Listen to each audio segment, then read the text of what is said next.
कहानी एक वीरान पड़ी जमीन के धीरे धीरे एक बड़े और व्यस्त क्षेत्र में तब्दील होते जाने की है। कहानी सपनों के ताने बाने साकार कर इतिहास बना देने की है।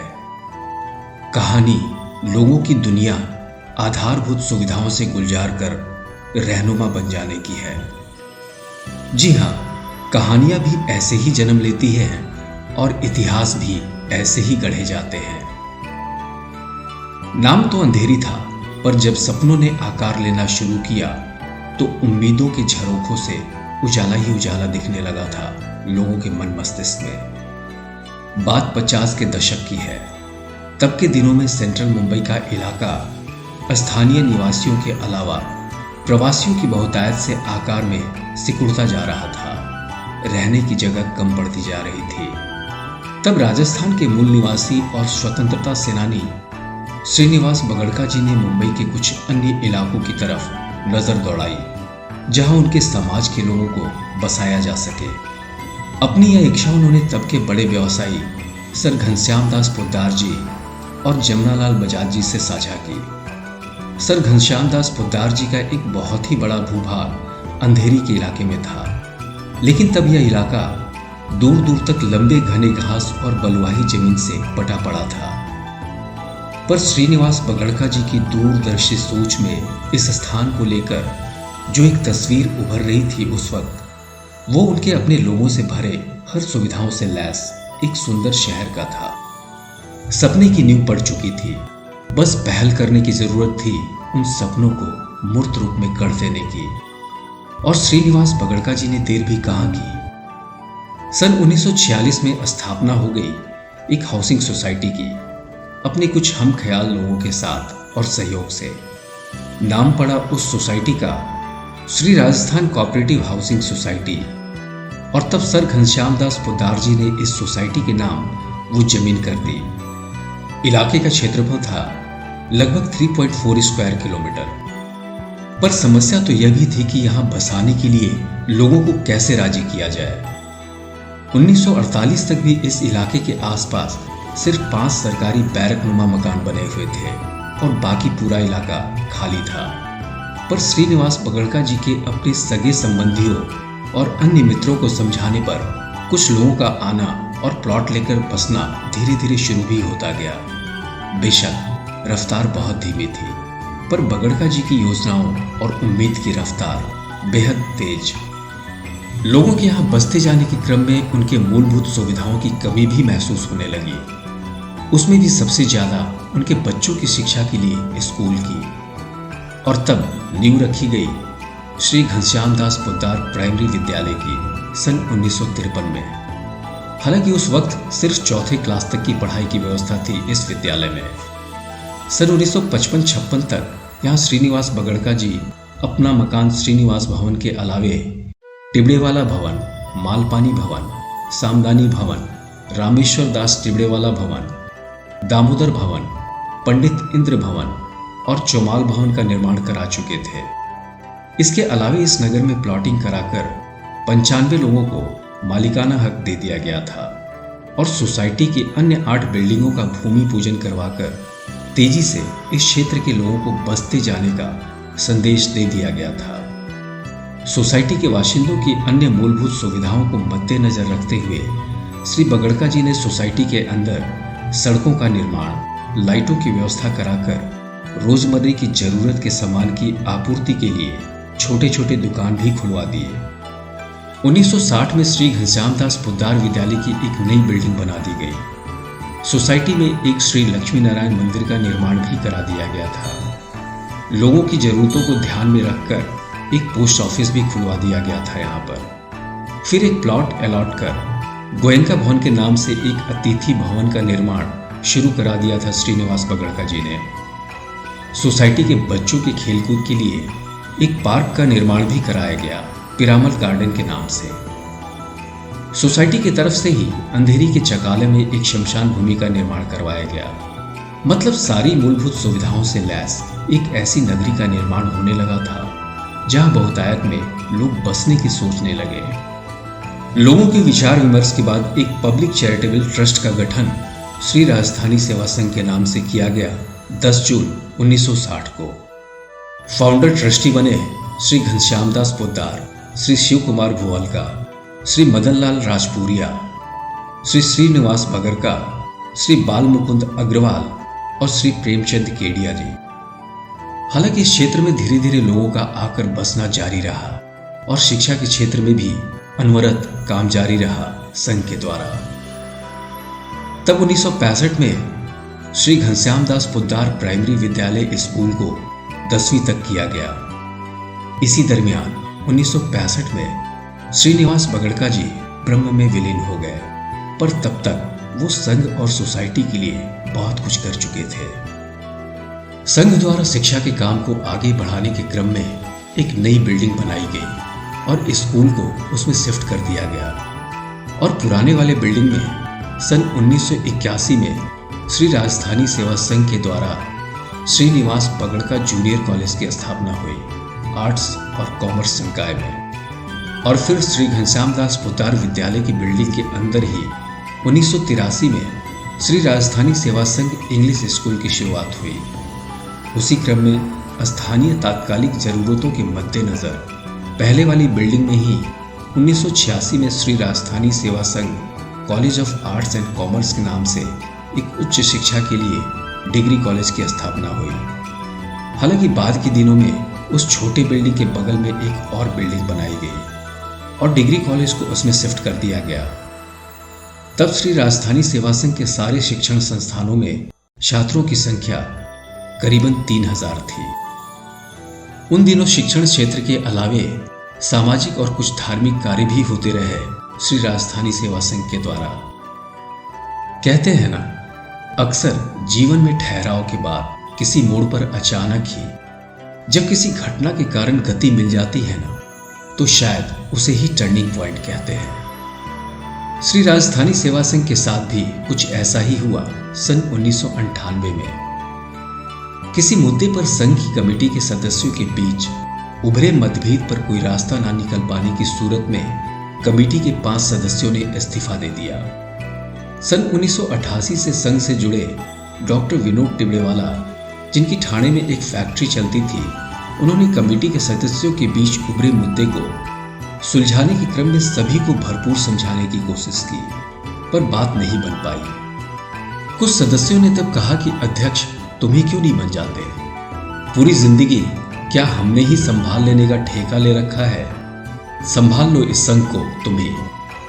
हालांकि उन लोगों के ये तल्ख कथन कटाक्ष की थाली में परोसे हुए थे, एक चैलेंज के रूप में। सब कुछ समझते हुए भी डॉक्टर विनोद टिबड़ेवाला ने बड़ी ही सहजता से अध्यक्ष पद स्वीकार कर लिया। राहें बिल्कुल भी आसान नहीं थी। श्री राजस्थानी सेवा संघ के बैंक खाते में तब सिर्फ 5 लाख रुपए थे और एफडी के रूप में 20 लाख रुपए। स्कूल से कॉलेज तक के सारे स्टाफ की सैलरी के अलावे अन्य खर्च के भुगतान करने थे और आगे की योजनाओं के लिए अन्य खर्च भी होने थे।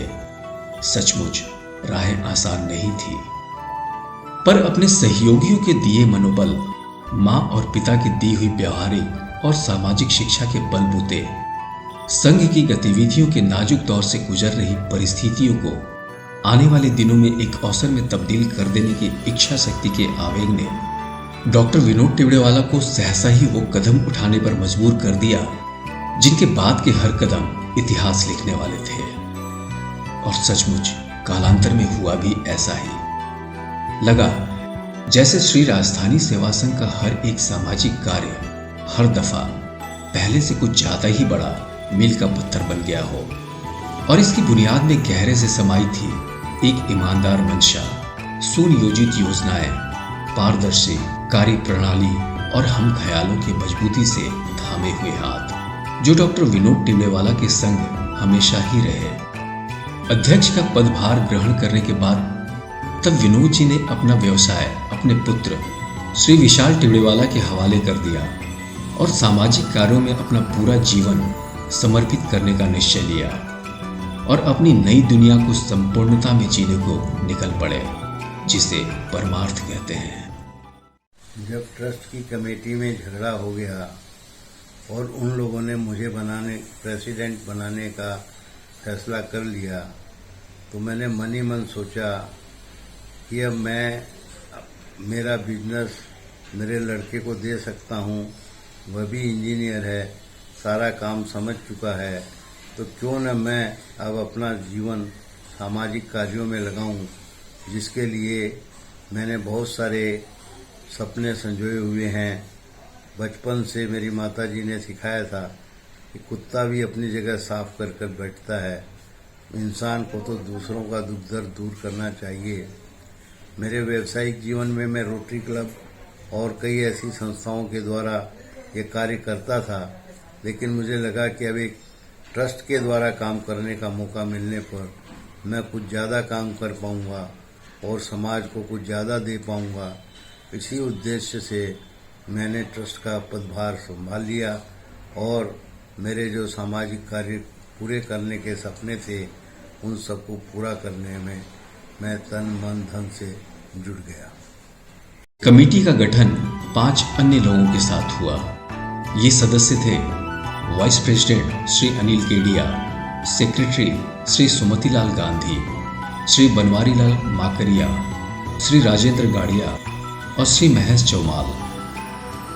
इन 6 कमेटी के लोगों ने निर्णय लिया कि जो सोसाइटी में मंदिर का काम बहुत दिनों से अधूरा पड़ा है उसे पूरा किया जाए।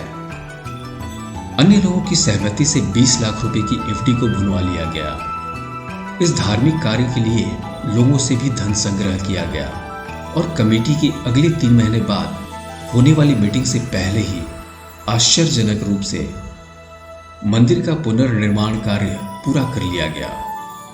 यह वाकई एक बहुत बड़ा चैलेंज था।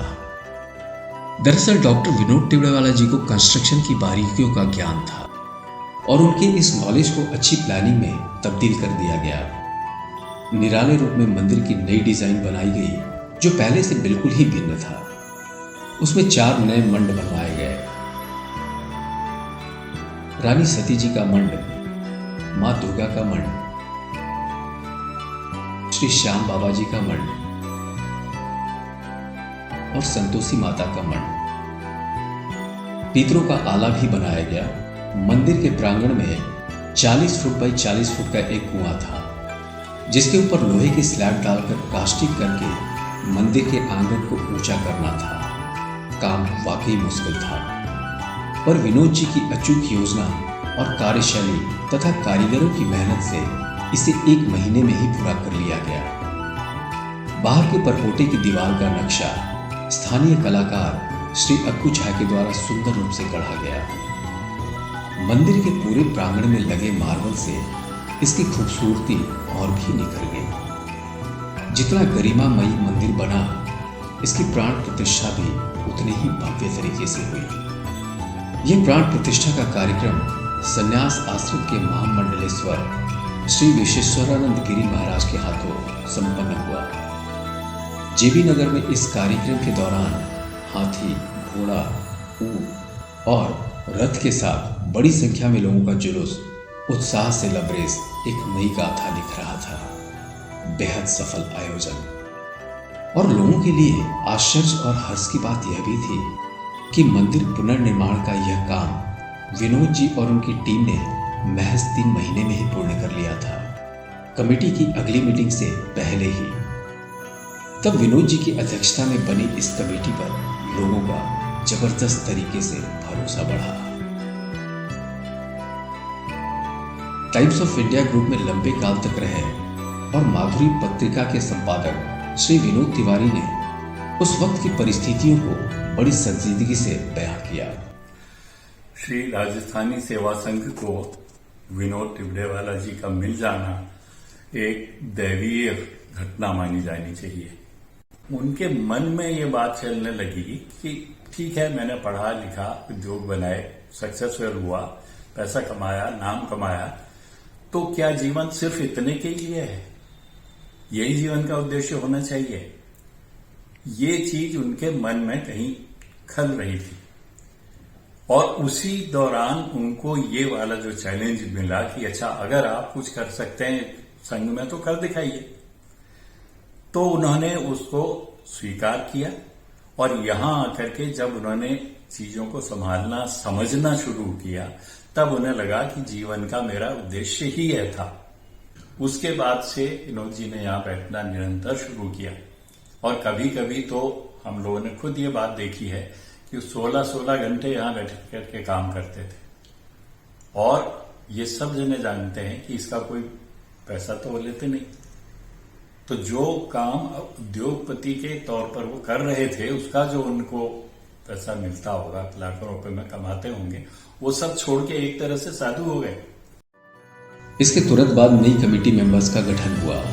आज की तारीख में ये कमेटी मेंबर्स हैं श्री रमाकांत टिबड़ेवाला, श्री विशाल टिबड़ेवाला, श्री किशन गोपाल राजपुरिया, श्री पवन केडिया, श्रीकांत टिबड़ेवाला, श्री रामोतार अग्रवाल, श्री महेश आर टिबड़ेवाला, श्री दीपेश एस टिबड़ेवाला, श्री हर्षवर्धन टिबड़ेवाला, श्रीमती उमा विशाल टिबड़ेवाला, श्रीमती नेहा घई, श्री यश टिबड़ेवाला, श्री साकेत सुंधालिया, श्री विनोद डालमिया, श्री शिव कुमार खेतान, श्रीकांत अग्रवाल, श्री विजय वैद्य, श्री ओम प्रकाश गोयनका, श्री बाबूलाल ढंढारिया, श्रीमती कावेरी देवी टिबड़ेवाला, श्रीमती सुमिता राजगढ़िया, श्री बनवारी लाल क्यामसारिया, श्री सुमति लाल गांधी, श्री राधेश्याम जसरापुरिया, श्री मनमोहन बागड़ी, श्री हनुमान प्रसाद बागड़िया,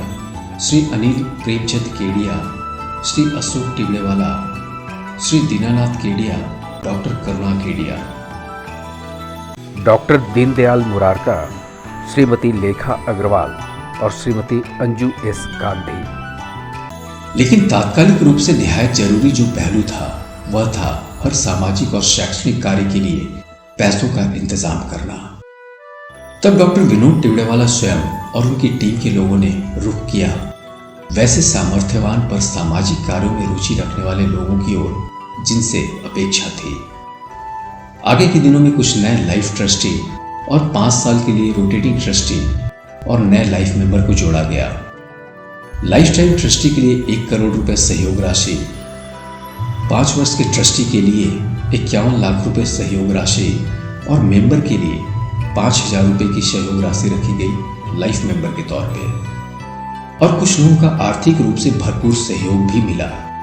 साथ ही साथ श्री राजधानी सेवा संघ के शिक्षण संस्थान बैंक को किराए के रूप में दिए भवन से 5 लाख रुपए प्रति माह और अन्य उपक्रमों से अर्जित राशि से संघ की आर्थिक पहलू को मजबूती प्रदान करने में काफी मदद मिली, एक अच्छी प्लानिंग के तहत। और ये सहयोग करता है श्री विशाल टिबड़ेवाला, श्री रमाकांत टिबड़ेवाला, श्री पवन कुमार केडिया, श्री बनवारी लाल टिबड़ेवाला, श्रीकांत अग्रवाल, श्री विजय वैद्य, श्री ओम प्रकाश जी गोयनका, श्री भगवती प्रसाद खेतान, श्री किशोरी लाल झुंझुनवाला और श्री निर्मल झुंझुनवाला।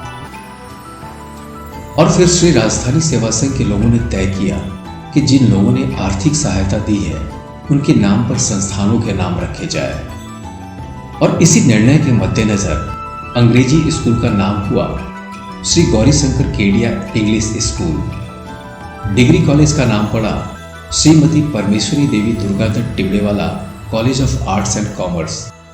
और स्किल डेवलपमेंट वाले संस्थान का नाम रखा गया Shrimati Parmeshwari Devi Tibrewala skill development centre.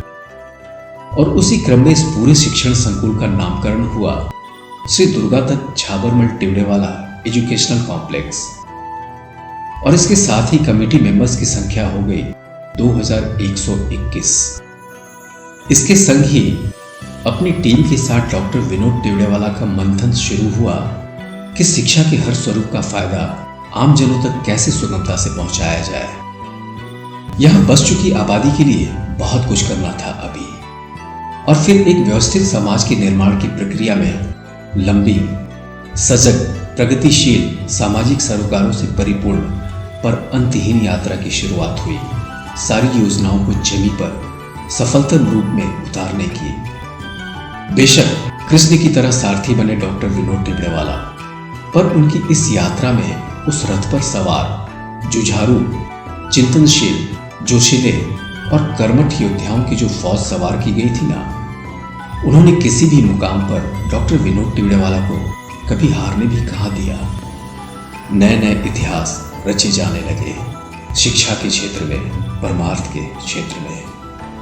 तब तक तेजी से बढ़ते छात्रों की संख्या और नए जुड़ते पढ़ाई के कोर्स को ध्यान में रखकर स्कूल के पुराने भवन को तोड़कर 2 8 मंजिले भवन ए और बी विंग का निर्माण करा दिया गया। गवर्नमेंट से परमिशन लेकर बहुत सारे नए डिवीजन की शुरुआत क्रमशः होती चली गई। जूनियर कॉलेज में 7 की जगह 22 डिवीजन शुरू किया गया। 2005 में साइंस स्ट्रीम की शुरुआत हो गई। उसी क्रम में सीनियर कॉलेज के 60 डिवीजन से बढ़ाकर 20 कर दिए गए। एमकॉम और एमएससी आईटी तक की पढ़ाई भी शुरू हो चुकी थी यहाँ। अब कॉलेज में कॉमर्स, आर्ट्स के अलावे साइंस की भी पढ़ाई होने से छात्रों की संख्या लगातार बढ़ती जा रही थी और यह संख्या 8000 के करीब पहुंच चुकी थी। निरंतर हो रहे विकास के क्रम को ध्यान में रखकर इसके संचालन के लिए कुछ और भवन की आवश्यकता महसूस होने लगी थी और फिर उस नए भवन के लिए काम भी शुरू कर दिया गया, बिल्कुल आधुनिक सुविधाओं से लैस कराकर। इस 1 लाख स्क्वायर फुट के भवन का नक्शा बीएमसी के द्वारा पास हो चुका है। इसको आगामी 5 साल में पूरा कर लेने का लक्ष्य भी रखा गया है।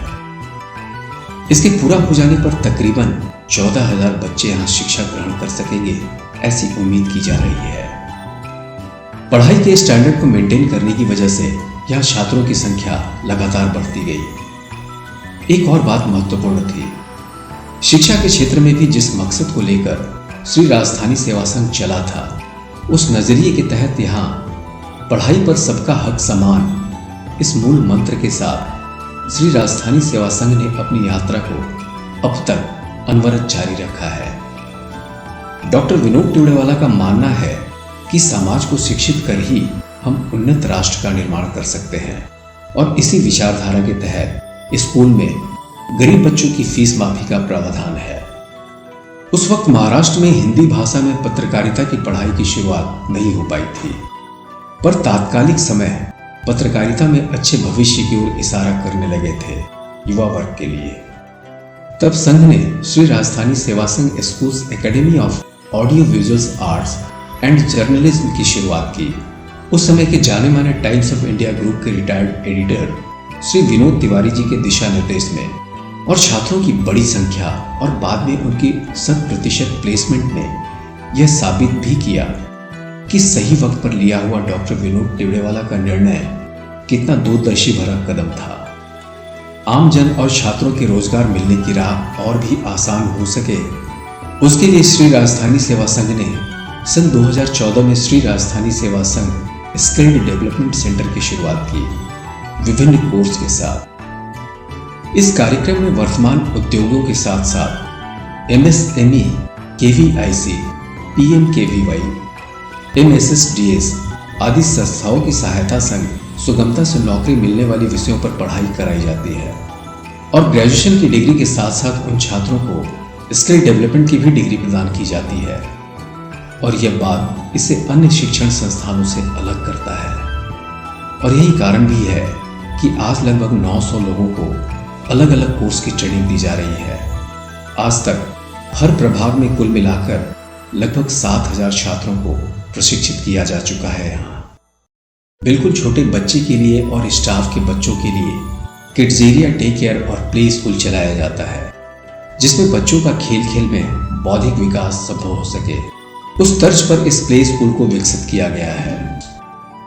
अन्य क्षेत्र के साथ शिक्षा के क्षेत्र में डॉक्टर विनोद टिवड़ेवाला और उनकी टीम के नित नई योजनाओं की कार्यशाला में मंथन के साथ चल रहे नए प्रयोग अब एक बड़े प्रतिफल की ओर इंगित कर रहे थे और ये भी कहते हैं, जहां चाह वहां राह। और जो नाम अपने कारनामे और अपनी उपलब्धियों से जगमगाने लगा था, सिर्फ राजस्थान नहीं, सिर्फ भारत नहीं, बल्कि विश्व के कई बड़े देशों में, वो नाम है श्री जगदीश प्रसाद झाबरमठ टिवड़ेवाला विश्वविद्यालय।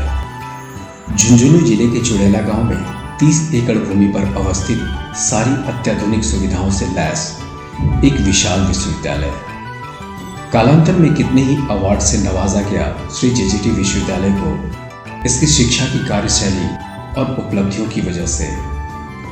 एक अनमोल उपक्रम श्री राजस्थानी सेवा संघ का। हालांकि श्री जेजेटी विश्वविद्यालय की विस्तार से एक अन्य डॉक्यूमेंट्री बनी है। साथ साथ चलती रही अन्य सामाजिक सरोकारों से जुड़ी ढेरों योजनाएं श्री राजस्थानी सेवा संघ की। संघ के द्वारा समय समय पर फ्री मेडिकल कैंप लगाए जाते रहे हैं और जरूरतमंदों को मेडिकल और मेडिसिनल हेल्प दिए जाते हैं। यहाँ के लोगों की सुविधा के लिए स्कूल के ग्राउंड और हॉल सीनियर सिटीजन के कार्यक्रम के लिए और सामाजिक संस्थाओं के लिए दिए जाते रहे हैं। भारतीय संस्कृति और कलाओं के संरक्षण के लिए हर वर्ष एक निश्चित धनराशि दी जाती है। संघ के द्वारा मुंबई के आसपास गौशाला के शेड बनवाने का कार्य किया गया है और गायों को गोद लेकर उनके नियमित चारे की व्यवस्था की गई है। हिंदी के प्रचार प्रसार के लिए हर वर्ष हेमंत पुरस्कार समारोह का आयोजन किया जाता है और हिंदी के श्रेष्ठ कवि और लेखक को पुरस्कार राशि प्रदान की जाती है। कई प्रबुद्ध लोगों की पुस्तकें संघ के द्वारा निःशुल्क प्रकाशित कराई जाती है ताकि आम लोगों तक अच्छी लेखनी और विचार सुगमता से पहुंच सके। इसी क्रम में शिक्षाविद, समाजसेवी, महान विचारक, दूरदृष्टा और श्री राजस्थानी सेवा संघ के अध्यक्ष डॉक्टर विनोद टिबड़ेवाला की एक पुस्तक काफी चर्चा में रही। नाम है इस पुस्तक का how to make a new India. पुस्तक छपने के बाद देश के प्रबुद्ध लोगों के अलावा आम लोगों के बीच भी इसका वितरण किया गया। गंभीर विषय पर प्रगतिशील सुझाव की वजह से श्री नरेंद्र मोदी जी के संग संग कई अन्य शख्सियतों ने भी इसकी तारीफ की।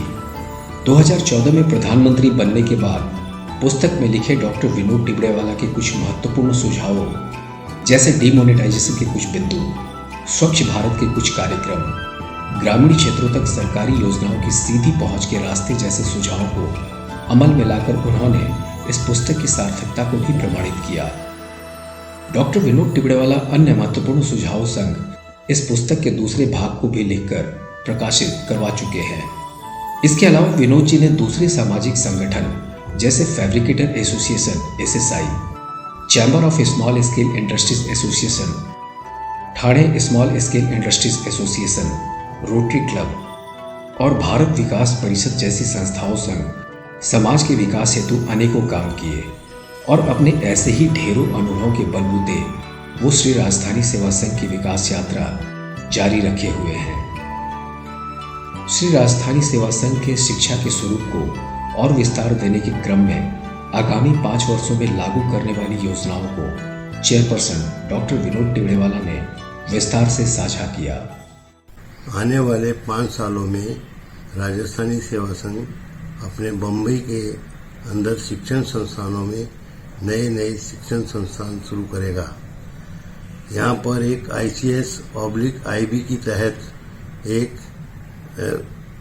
स्कूल की शुरुआत करने की कोशिश हम करेंगे। LLB और LLM कोर्स के साथ लॉ कॉलेज की भी शुरुआत करेंगे।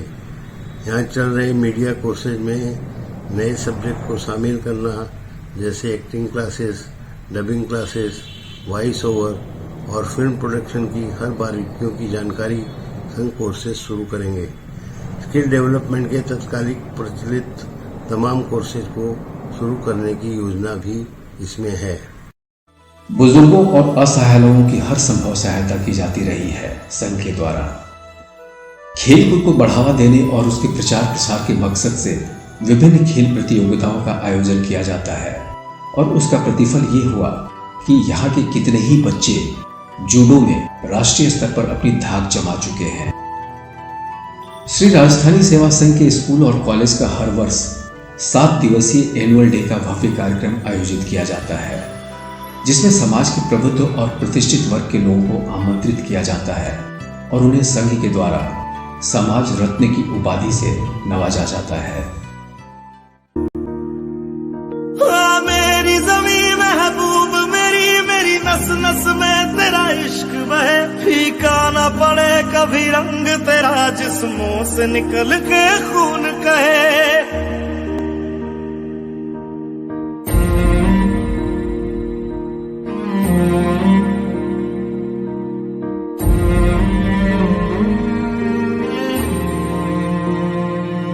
तेरी मिट्टी में गुल बन के मैं खिल जावा, इतनी सी है दिल की आरज़ू। तेरी नदियों में बह जावा, तेरे खेतों में लहरावा, इतनी सी है दिल की आरज़ू।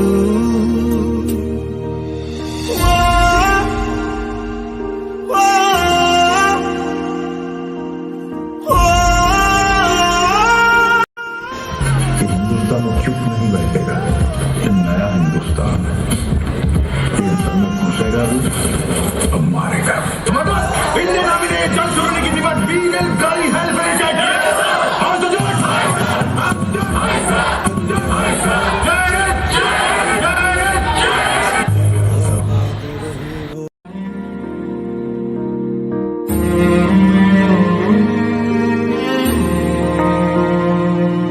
तेरी मिट्टी में मिल जावा, गुल बन के मैं खिल जावा, इतनी सी है दिल की आरज़ू। तेरी नदियों में बह जावा, तेरे खेतों में लहरावा, इतनी सी है दिल की आरज़ू। संघ के ट्रस्टी विशाल टिब्रेवाला जी ने विगत वर्ष कोविड के दौरान 90 दिनों तक सुबह शाम जरूरतमंदों के मुफ्त भोजन की व्यवस्था कराई। इसके साथ ही 1 लाख से ज्यादा लोगों को मुफ्त में कोविड के होम्योपैथिक की दवा मुहैया कराई गई। संघ के स्कूल और कॉलेज के बच्चों के आपदा प्रबंधन की ट्रेनिंग देकर राष्ट्र हित में सहयोग के लिए तैयार किया जाता है। कचरा मुक्त हरित शहर और शुद्ध वायुमंडल, इस सोच के तहत संघ के ट्रस्टी श्री विशाल टिब्रेवाला एक निहायत ही जीवनोपयोगी मिशन को अंजाम देने की राह में अग्रसर है। सेव आमची मुंबई प्रोग्राम के तहत महाराष्ट्र के लोगों के स्वस्थ जीवन और पर्यावरण के लिए इनका यह प्रयास एक महत्वपूर्ण कदम साबित हो रहा है। विशाल टिब्रेवाला जी गार्बेज रिसाइकलिंग के लिए लोगों को इसके इक्विपमेंट भी उपलब्ध कराते हैं। श्री राजस्थानी सेवा संघ के स्कूल और कॉलेज के बच्चे समय समय पर और गणेश उत्सव के बाद समुद्र तट के साफ सफाई का अभियान बड़े स्तर पर चलाते हैं। श्री विशाल टिब्रेवाला ने जेबी नगर में दीवारों पर अच्छी और रचनात्मक पेंटिंग करवाकर और उस पर प्रगतिशील और सकारात्मक विचारों को लिखवाकर समाज तक एक नए तरीके से मैसेज देने का काम किया है, बच्चों के लिए भी और बड़ों के लिए भी। हमारे देश के प्रधानमंत्री मोदी जी ने दुनिया के सामने एक लक्ष्य दिया है भारत के लिए कि 2070 में भारत कार्बन न्यूट्रल हो जाएगा। तो श्री राजस्थानी सेवा संघ की तरफ से विगत 4-5 वर्षों से मुंबई को कार्बन न्यूट्रल करने की तरफ जो दिशा है, उसमें कई सारे कामों के अंदर सेवा संघ का सहयोग रहा है।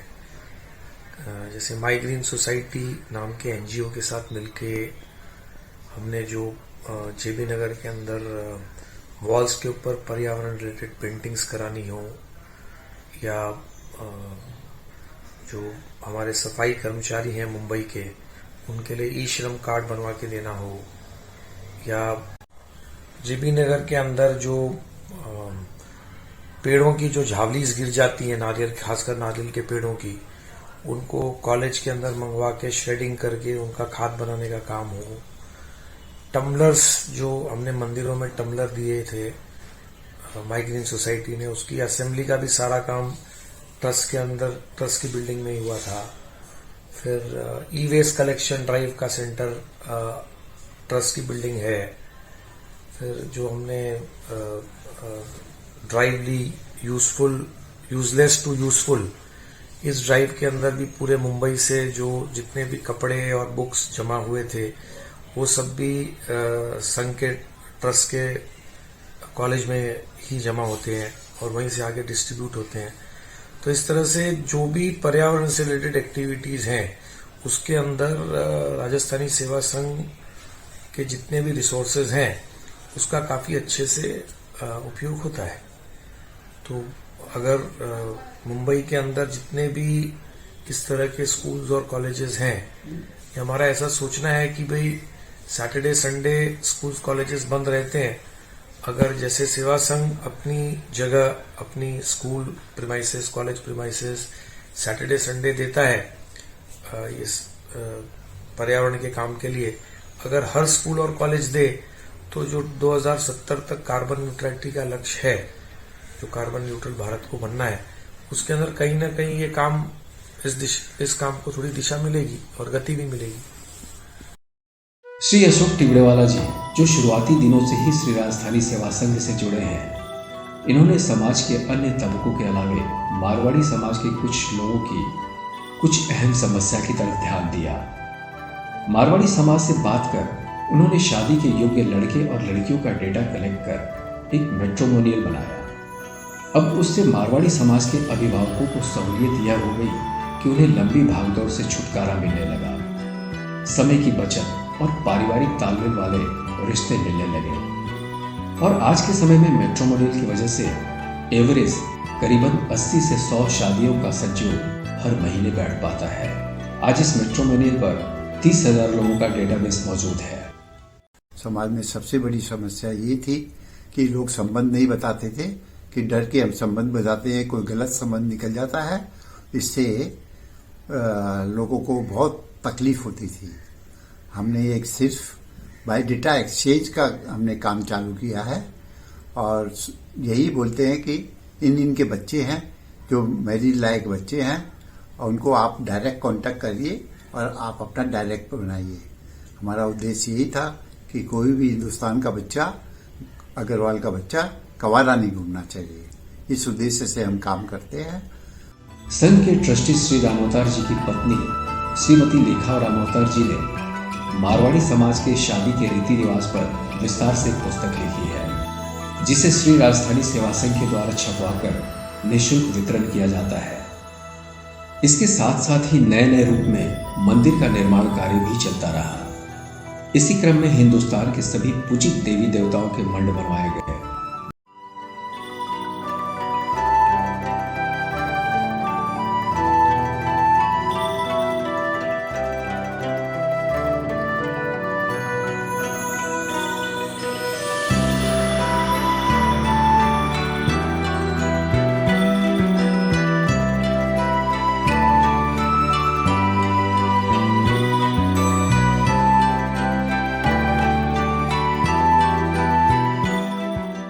सर्वधर्म संभाव के तहत हिंदुस्तान का यह अनोखा मंदिर है, जहां सारे धर्म के अनुयायी दर्शन को आते हैं। इस मंदिर में चांदी और सोने की अनोखी कारीगरी मंदिर की भव्यता को और भी बढ़ाती है।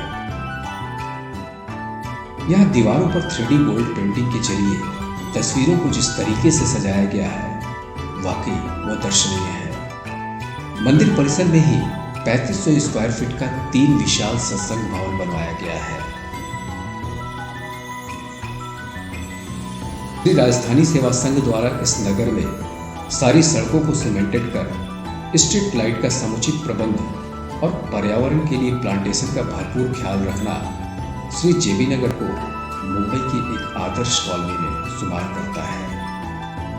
देश और समाज के हर तबके को सकारात्मक नजरिए संघ समर्पित श्री राजस्थानी सेवा संघ के बढ़ते विराट कार्य क्षेत्र और संघ के अध्यक्ष डॉक्टर विनोद टिबड़ेवाला और उनकी समर्पित टीम के सामाजिक सरोकारों से जुड़े कार्यों की एक लंबी फहरिस्त और उसके सफलतम क्रियान्वयन से हर समाज में यह संदेश तो बखूबी तौर पर जाता है कि धरा पर मिले इस जीवन का मकसद किन राहों से होकर गुजरना चाहिए। कुछ इस गीत की तर्ज पर। मधुबन खुशबू देता है, सागर सावन देता है, जीना उसका जीना है जो औरों को जीवन देता है।